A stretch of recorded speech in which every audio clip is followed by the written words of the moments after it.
কক্সবাজার সদরে অপহৃত এক ব্যক্তিকে উদ্ধারে গিয়ে ডাকাতদের সাথে র্যাবের গোলাগুলি হয়েছে।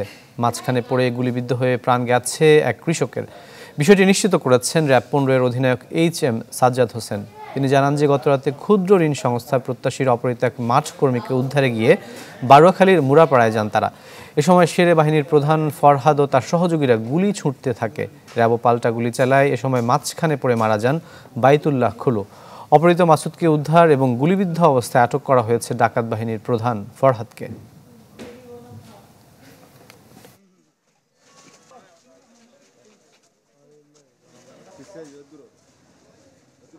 ডাকাত পক্ষের লোক অনেক ভয়াবহ। ওনারা তো কাউকে কিছু চিনে না, তখন ওনারা তো ফায়ার করতেছে। এখন কাকে করতেছে? সাধারণ পাবলিক ছিল, অন্ধকার, ওইখানে ফায়ার করে দিচ্ছে। দুটা মানুষে আবার বাঁধি বলতেছে মোবাইল দিয়ে টাকা পয়সা আমি দিনে প্রথমে পরে একাধারে মারধর করছে, তারপরে বাঁধি রেখেছে, গুলি করতে চাইছে। গোলাগুলি হয়েছে কার গুলিতে, যেহেতু স্বাভাবিকভাবে আমাদের সাথে যখন সিভিলিয়ানরা সহযোগিতা করেছে, তো ডাকাতদের গুলিতে, কারণ ওরা এলোপাথারিভাবে গোলাগুলি করেছিল, ডাকাতদের গুলিতেই হওয়ার সম্ভাবনা বেশি।